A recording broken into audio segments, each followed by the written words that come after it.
My name's Glyn Pooley, and I'd like to talk about art. This time, my subject is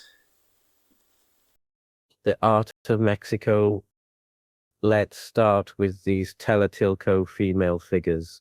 These objects have been found in hundreds of ancient burials.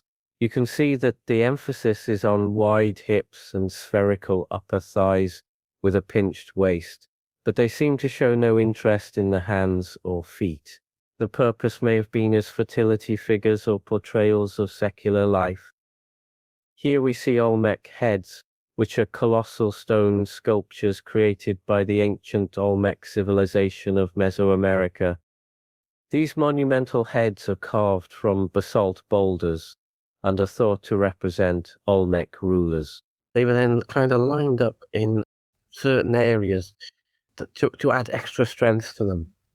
But they often look like this straight on portrait with the back is just plain or flat, and they have this unusual headgear on. And it's been thought that the headgear was something from maybe an ancient Olmec ball game that they used to play as a protective headdress, or these could be kind of tribal leaders or leaders in the community, and that's the favorite idea. It's quite striking, isn't it? It's so powerful. It gives an interesting characteristic of the look of the people. And it's almost kind of meditative, not unlike the Buddha sculptures that we often see. Although maybe these look a little bit more, I don't know, warrior, fierce. So as well as being leaders of the community, tribal leaders, maybe they were also there to try and connect with the gods again. And that's a recurrent theme with these ancient peoples, where they're trying to appease the gods, to imbue fertility often, or enable their particular group of people to overcome another group. Nothing changes there. So, it could be like a show of strength. If another tribe had come up to their area and start to see these giant heads, they must think, goodness me, these are a powerful group. Better keep away from them. Yeah, you wouldn't want to kind of run into this 12-foot monster, and you'd be wondering how you're going to overcome it. So the way it just kind of gauges back at us is phenomenal. I think there's probably 30 or 40 of them are still in existence, and they have certain variations in terms of the stone they're made from, but they generally all have this similar kind of look. But the Olmec culture stretches, you can see, for a long time, and it's very rich. This is another Olmec sculpture that, again, this is an interesting image, a green stone of a figure holding up what they call a were-jaguar. This is like a figurine that has kind of got the spirit of the jaguar, maybe in a small person. We've noticed this quite a lot, haven't we? Where the ancients often link up animals and the power of different kinds of animals with the human quality, so that they gain each other's strength, so to speak. So you've got this unique sculpture of this boy holding this figure, and incised on the knees and around the face, and that other symbols that relate to their gods, that relate to other what they call power symbols that will bring them different forces that they're trying to connect with. Interesting again, isn't it? The links between the sitting figure of the Buddha and the Indian tradition there. Yeah, different.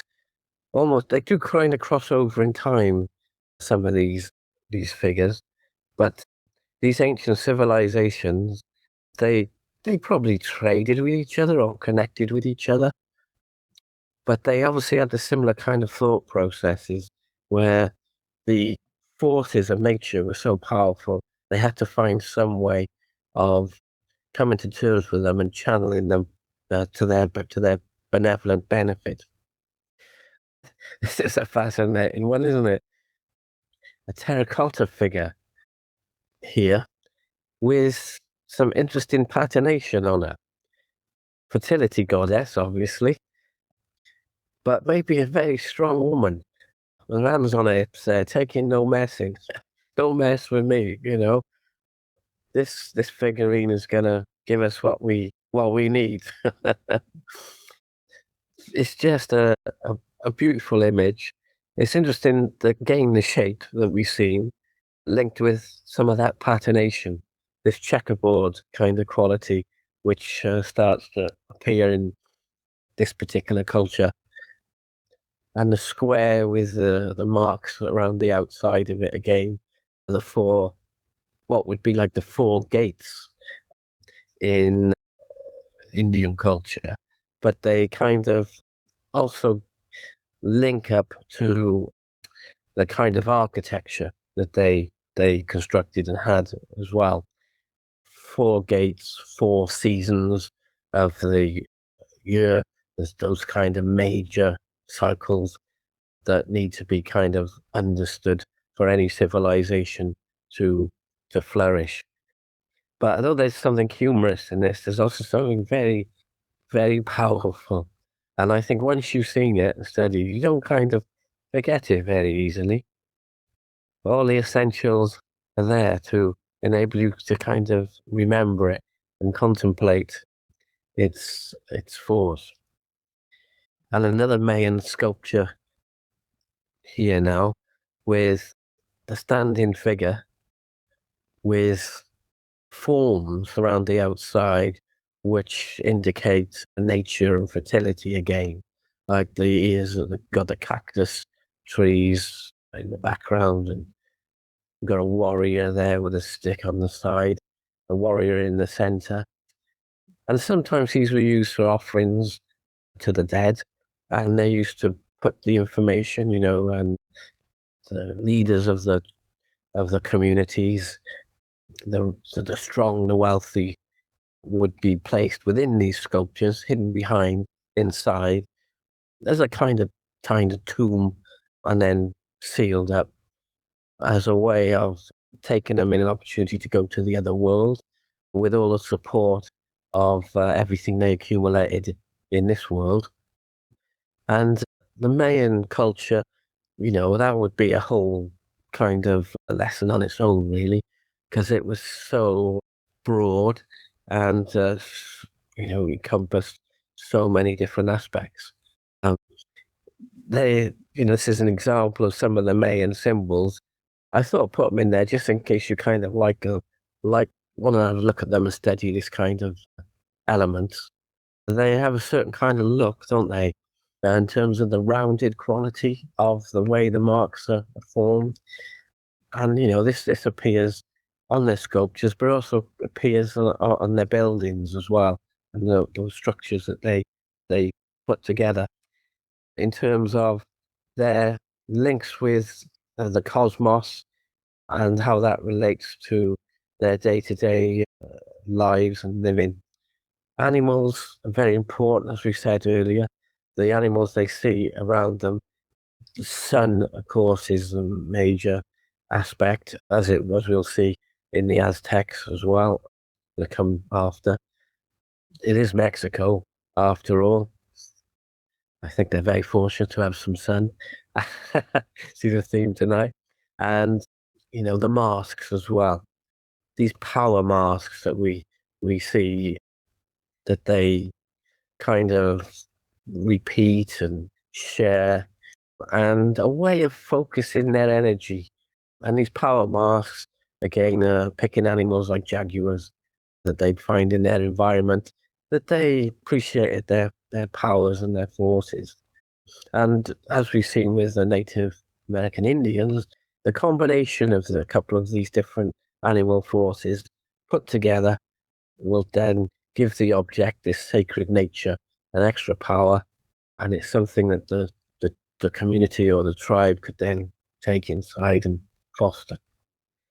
And this is another part of another culture which went on for a long time as well. There was the Zapotec culture. And you've got this jade mask here. Jade revered a lot, of course, is an amazing material. And it's very striking. And their bat god was something which kind of was very prominent for them, although all their number of different gods were represented in their sculptures. Uh, it's interesting if we tried to think about how many gods we would represent in some of our artworks. You know, we think about the major ones, as we said, sun, rain, wind, thunder, lightning, things like that. Certain animals, you might, have relationship with certain kinds of animals or certain aspects of nature that you might include in your artworks as a power force. And it's just a way of thinking differently about how the inanimate object becomes almost animate when you imbue it with a certain kind of reverence. These were often backed with lots of ceremonies which the community would hold, and of course some sacrifices. And because of that, they gain a certain kind of strength. This is just the kind of looking at this mask, even through the screen, it has a very strong intensity. Not just the look on its face, but the way the materials have been used and put together, from the greens to the whites and the other stones that are kind of at the bottom there. But these are all conscious decisions through connections they had with their landscape and their culture. And, if we think about what our landscape is and what our culture is, how can we get in touch with these things again? How can we add this kind of richness back into our community? Often ours has been pretty much lost or negated, to say the least. So, making an object like this has real potential for our art. And painting an object like this has a real potential for us to just think about our relationship with the natural world. Often we don't get a chance to spend enough time in it, as we know, and we are filtered through, certain prisms and media, etc. These people never had that, They lived out within these elements strongly, felt them strongly, to the benefit and to the detriment, of course. And they used the materials they found around them that they felt, really moved them. And then that enabled them to make such strong, resonant objects which have stood the test of time. So if we can tune ourselves into some of those thought processes, we could do it possibly ourselves. This is a shield of an Aztec king, which is incorporating the fur and the feathers and the decorative element of their culture. It's interesting to see that this feathering and the skin of an animal being used over the surface. But it's also interesting to see the colours which are being used. These sky blues, these purples, and these yellows, almost looking like golden as well in this way. Because these are the colours which start to repeat themselves over and over in their visual language, and that's the aspect that we're trying to understand. Again, it's a shield, which is important because it's about protection again, and it's about show as well. In this case, the ability of someone to show you protection, who has power over the forces of nature and the gods, and what kind of creature enables us to do that? This kind of dragon creature in this case. And the dragon is something, of course, that we do have in Wales, and we have held onto as an iconic figure. But we have to think about what is its roots, what's its resources, where is it really coming out of, and how does that really relate to our culture and the people of our land? Of course it does. But let's just think about the connections, because then we can kind of put that into our art. This is another Aztec stone sculpture. Goes to show just how amazing they were at sculpture. The impact of this sitting figure, again, just looking up into this other world, seems kind of otherworldly. It almost looks like somewhere between a figure and some image from one of the gods themselves. The head looking up is almost skeletal, but it's kind of looking up and beyond into the other world. But it's also about receiving as well, like something is coming down into this figure and then can be supported. Phew. It's not something I want in the living room, but it is it's very strong.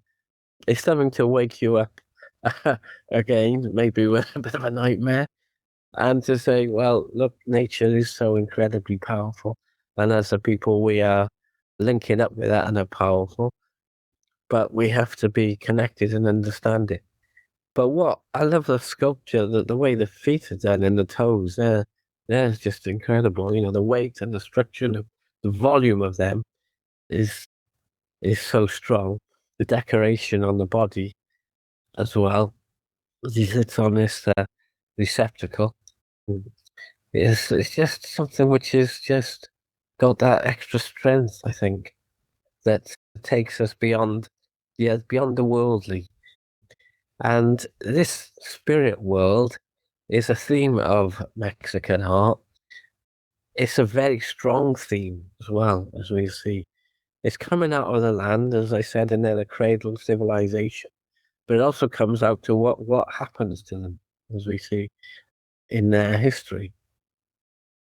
The Aztec sunstone, goodness me, this is massive. It's hard to see in this photograph, but it's meters across. And the Aztecs were amazing astronomers. We think of Stonehenge and the way that that was kind of set up to reflect the different cycles, the sun cycle around the different times of the year. Well, the Aztecs took that to another dimension altogether in terms of their sophistication and in terms of creating these very sophisticated calendars for the purpose, of course, of fertile lands and sustaining, a growing civilization.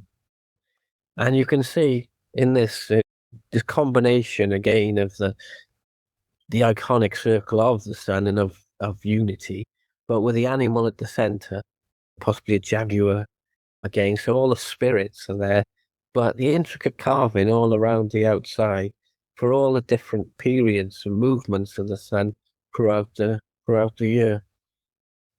You know, there's also indications of their different other aspects that they'd built, like some of their temples, some of their figures of renowned included in it. As you said, the animals that they think have got certain kind of strength are included in it. It's iconic, but we get this sense of it, the cyclical, moving, ever-present force. It just goes to show how impressive their understanding of the cosmological world was, and mathematically as well. They were advanced and you know ahead of lots of other civilizations. We see that with the Aztec buildings that they constructed. They are just massive architecturally, covering large areas of land, but their spatial awareness as well in them is adds to that impact. And this was all worked out with the geometry and their awareness of their relationship with the sun's passing, with the cycles of the years passing, and the human's relationship to it. It wasn't just academic in our sense. It was heartfelt, but it was ancestral as well. The ancestors passed on their knowledge, how seasons had passed and moved through through their generations. And they just built this up over time to put it all together and make these amazing architectural geometries that kind of make sense to our understanding of how nature can be. There's a certain harmony to them. Like the more you gaze at this, the more harmonious it becomes as well. You know, the sun's rays start to radiate out from it.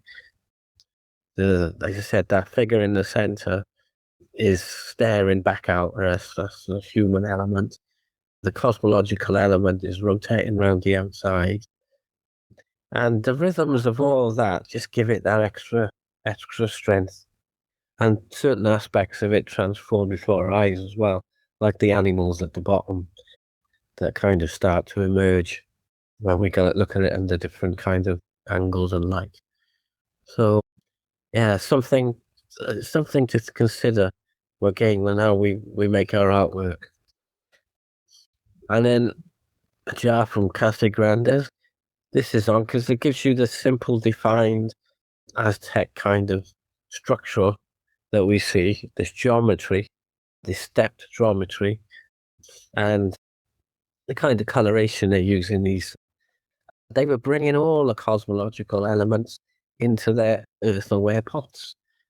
So when you had a drink out of them or you had to receive something from them, you were receiving all that information.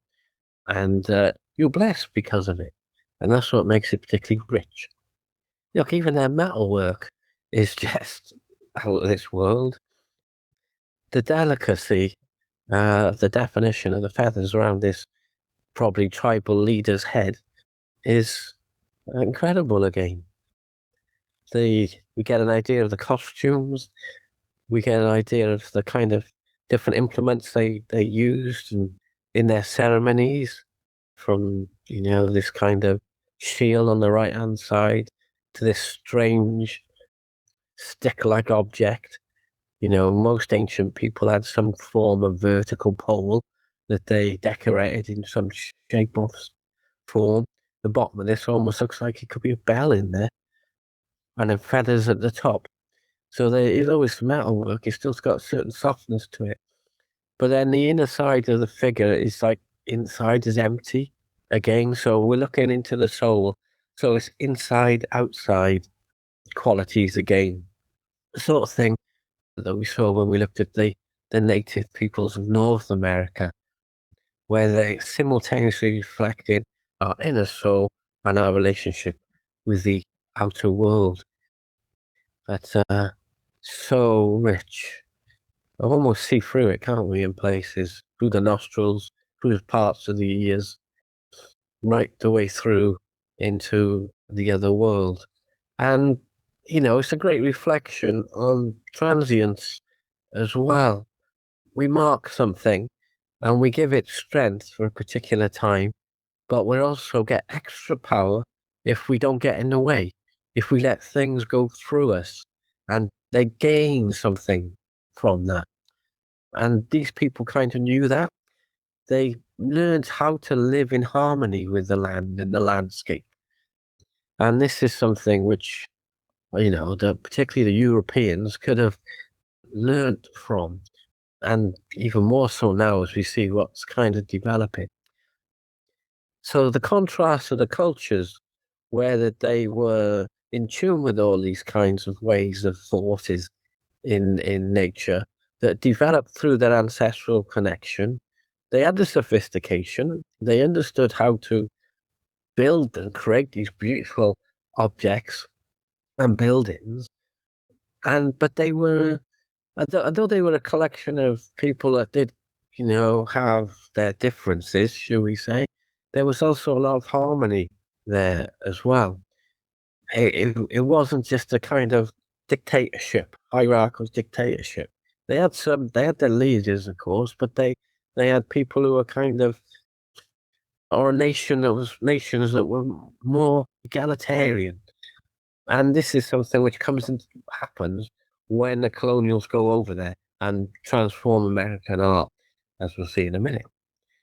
Anyway, just have a look at these Aztec symbols. they're iconic, aren't they? You could also see they look like almost Hopi Indian as well, don't they? Which is one far away, to Mesoamerica, as we call it. But what you get from the Aztec imagery is a kind of patination that has a force, doesn't it? It has a kind of, it creates a vibration through its repeated diagonal and repeated triangle. It seems to resonate. And this is part of the element of their work, which is got, almost like a transcendent power to it. It is alive, it's emotionally moving, it's an inanimate object, it's a piece of art, but it seems to vibe, it seems to move before our eyes. And just looking at these different forms, when you put that in front of us to kind of contemplate, we don't really stay still. We kind of move from one to the other constantly. We're going in and out of the objects. We're going around them, but we're also noticing that angularity to them as well. The Aztecs were different from the Mayans. The Mayans, as we saw earlier, was more rounded softness to it.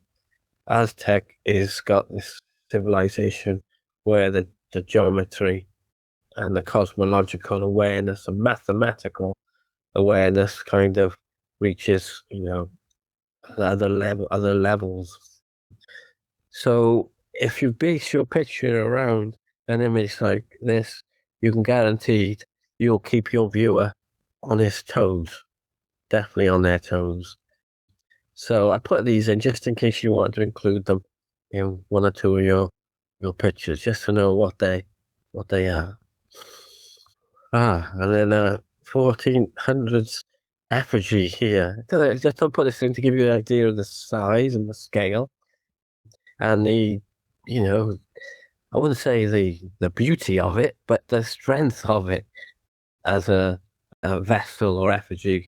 Again, what we're saying about it being a vessel or storage, a receptacle for the powers of the gods to be transferred to the community. They're seen in this. They're there to wake us up, They're there to say, hang on a minute, these are powerful forces. Get in touch with them. Let's see what you can do with them. Let's see how you can kind of work with them. Nature is miraculous, isn't it? It is miraculous. It is phenomenal. And as I said, we're closeted so much in Europe, well, particularly in the West and over here. I know we get windy days and we get some rain, but imagine being out on the plains and the thunder's coming in and the rumble and the powers and hurricanes and things like that can devastate your whole kind of community's crops. These are powerful forces in nature, and working out some way to channel that to positivity and to a positive force is something which is always present, always high up in these people's minds. That translation of these forces, in some way, believe it or not, is what we're trying to do as artists.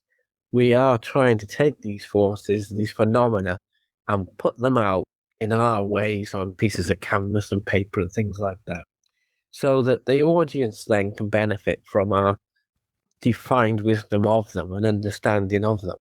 This is the aspiration. This is when something becomes iconic. It's when something becomes kind of resonant and stays resonant. That's why these objects are and revered in this way, because, as I said earlier, they've been passed down through generations and generations of knowledge and wisdom, and they were made with honesty, real deep honesty, and reverence, and ritual and understanding. And if we can bring a little bit of that to our artworks, well, our audience will receive the same kind of benefit. Now, we move into this era now when the Europeans have arrived. The Spanish arrived about 1519, something like that. think Christopher Columbus was over in Cuba, 1490, something like that. And they have a massive, massive impact on the art for the next 300 years, really. So you get a lot of Spanish influenced iconography, Catholic imagery appears in Mexican art. So Mother Mary is something which it's got a universal quality, of course, because Mother Mary, Mother Earth, and you can see the links there. But the traditional kind of sculptures and more folk art that earlier Mexican art had was pushed to one side. So things which were made out of clay, the basketry, the rug making and things like that was pushed to one side. But here you've got a bit of a transition because you've got an artwork made out of feathers. And these would have taken absolutely ages because all these poor birds had to pull out little feathers and stick them together bit by bit by bit to make these iconic images. There's a famous kind of feather headdress by the Aztec king Montezuma made that had thousands and thousands of feathers in it. Took 20 plus years to put together, and it was traded with the Spanish as they arrived to try and appease them. Well, they thought the Spanish were going to be beneficial and helpful. They found out to their detriment that definitely wasn't the case, as all colonials generally aren't. They go in and they just there to see what they can kind of pull out of the land. And when Montezuma met Juan Cortez, the Spanish personal representative, it's a nice way of describing him, he was kind of absolutely struck by the inhumanity, the conquistador, as they're kind of called. And that kind of, as I said, has an impact on how Mexican art goes from that period onwards, as we kind of see. So you've got this very soft and delicate image of Mary made in that kind of way to things like this. You can see how Spain has made a difference here now when they're putting together and making these kinds of elements for the colonials' living rooms, if you like. This is a folding screen. It's a folding screen. It's a representation of native Indians, and it's a representation of a certain kind of festivals and ceremonies they had. Voladores is this kind of festival or ritual, shall we say, where men climb up to a high point at the top of a pole to connect with the gods again, and they just launch themselves off it by a piece of string, and then they rotate around it. This is somehow going to make the gods happier. Not sure how, but there we go. Every each to their own. And then these things were kind of made for the rich colonials now and put in places like this. This is an example of the kind of furniture and the screens. So there's the idea of the kind of screens that were kind of used.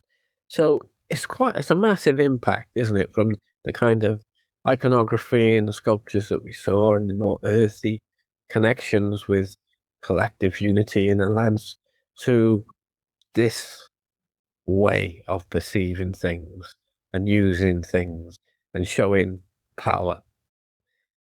And then you've got this kind of image again, which is an image of the Lady of Guadalupe. The Lady of Guadalupe is Mother Mary again, that she came to a peasant and showed herself to him, I think in the early 1500s, and it became a sacred site. The cathedral in Mexico that has the Lady of Guadalupe is one of the most visited in the world. I think it's the most third sacred site. So it's very important again. And it's built up because of, I suppose, a blending of the cultures. Catholicism is a very rich culture anyway, isn't it? It's in terms of spiritual dynamic to it and iconic kind of imagery.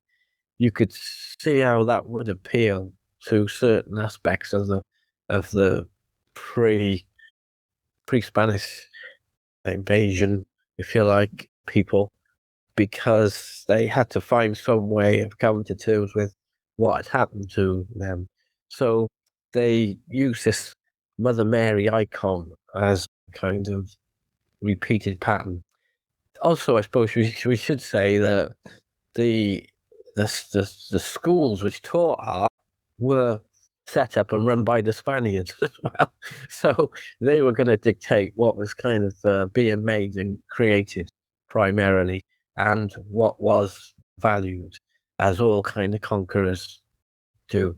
We see this pattern, don't we? We've looked at so many different periods now and do so many different civilizations around the world, and we see this same kind of conquering pattern going on and trying to impose for a while the culture, your culture, onto another one.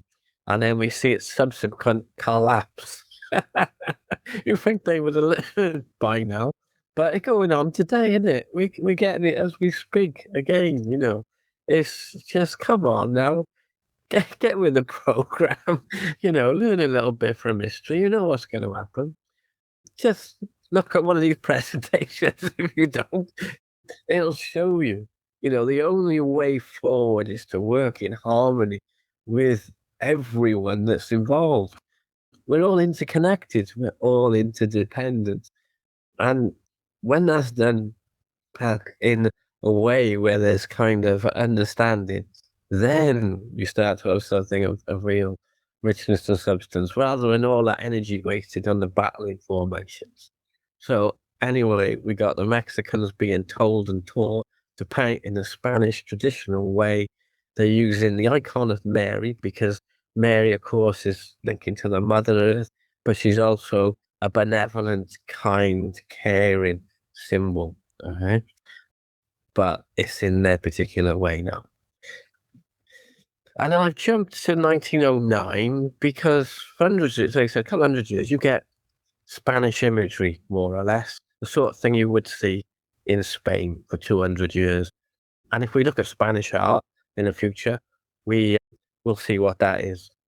Not decrying Spanish art, because in terms of technical quality, the Europeans, the Spanish, are some of the best painters in Europe, without a doubt. And technically some of the best painters in the world, gotta be said. But we're looking at Mexican art, and we're looking at the Mesoamerican people's involvement and how that makes them unique. So, because of the frictions and the impositions the Spanish put on these people, of course, they have revolutions, and they have the fighting goes on, and they have uprisings, and they eventually manage to overthrow the Spanish in I think it's about 1819, something like that. And it's at least 200 years. And they start to create their own version, their own celebrity kind of work, as Mexicans, that is. So they're back to celebrating the land, they're celebrating the harvest. Hopefully, something of benefits coming out of this, the harvest. Something is coming out of all these struggles that they've been through and going through. Ironically, as we know for Mexico, these struggles are constantly going on because they're next to North America. And we know what they're like. It's Europeans imposing again, calm down. That's what we want to say to them. But their culture is, I suppose, the benefit of it. Out of all this suffering, a richness comes. So you've got a combination here of the harvest and the glow and the golden quality, but you also see the struggle and the hardship that has to go with this. And that's the problem with revolutions and things like that. They take a toll. So let's leave them behind now, shall we? So we move from images like this, which, as you can see, is a kind of figurative tradition, 1909, to another one like this, which has got a lovely quality to it in terms of its reflective quality. It's moved away from the Spanish high finished kind of academic, purely academic way of painting into a little bit more the iconic. There's a flattening of the color and things like that. But it is looking at something called the offering now. So you had the harvest, now you had the offering. And these are Mexican marigolds, flowers, which are given at the Mexican Day of the Dead. We'll mention that in a minute because that's a very powerful ceremony which goes on till this day. It's probably growing and growing and growing because it kind of celebrates the ancestors. And if you've had a very turbulent path in your country's and environment's history, the ancestors can kind of become stronger and stronger in your perception. So this is about, you know, the cycle of life really, and the offerings that you give to, as I said, the ancestors in that cycle from, the young person to well, start with the baby, to the middle-aged people to elderly cycle, all traveling down the sea of life or the lake of life on this boat to the other world, as we go off down there.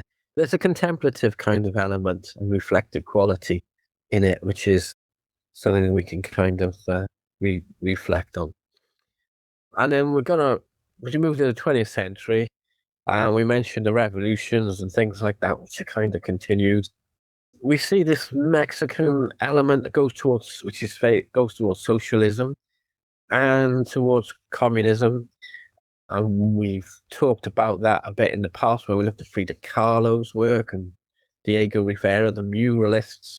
This is a Rivera mural. It's talking about the fighting and the revolution again. And it's talking about ordinary people taking up the force and the arms, getting together to turn over a government which is not serving their needs primarily.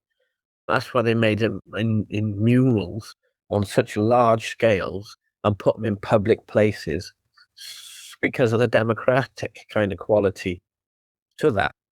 They could be understood and read by whoever walked past it.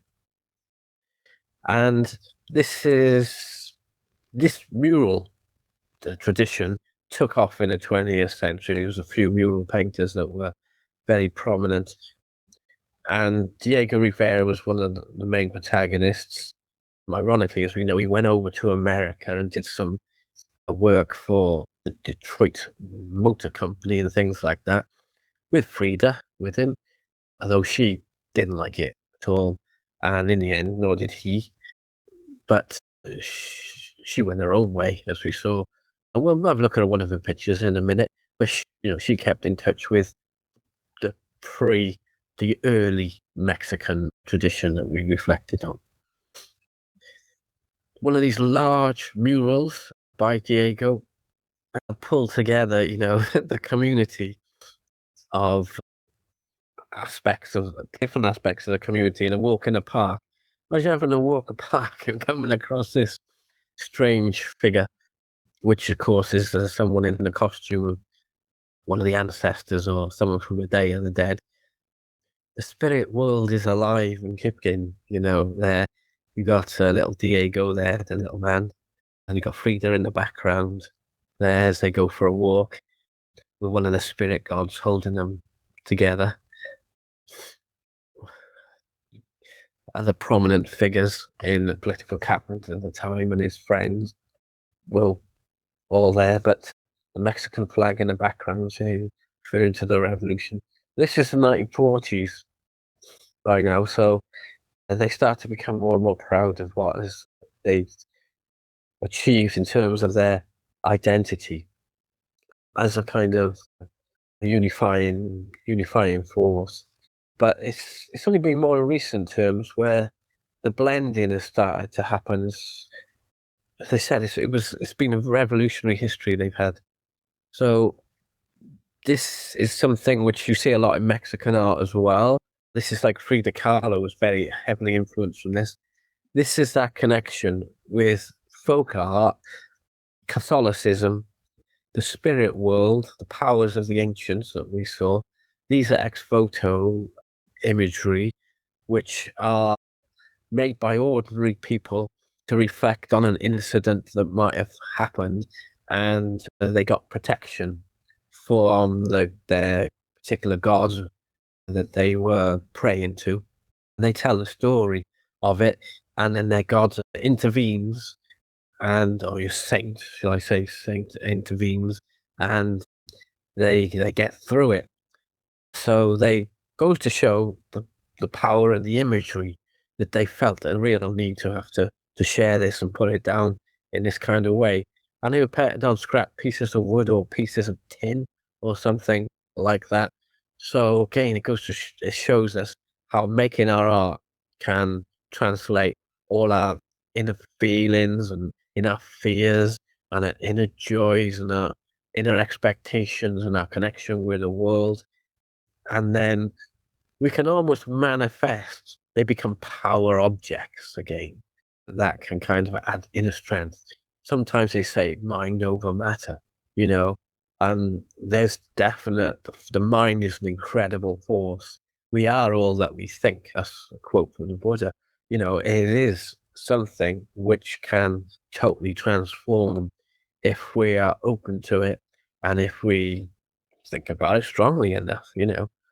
This is another one as well. Who's poor figure, poor man. Obviously, his tractor caught fire, but he was praying to looks like the Mother Mary of Guadalupe, and he survived. You know, he was okay. Thank you very much. There we go. Great. Whatever it takes to get that help, to have faith and to have trust. You know, and in adversity, again, it's something which people often really need. And adversity in these cultures, it's always just one step away, you know? It is, as we know, for all of us at any time. So anything that we can take on that gives us that inner strength and a community and collective strength to help us get through this is of real benefit. And here they are, retablo displays.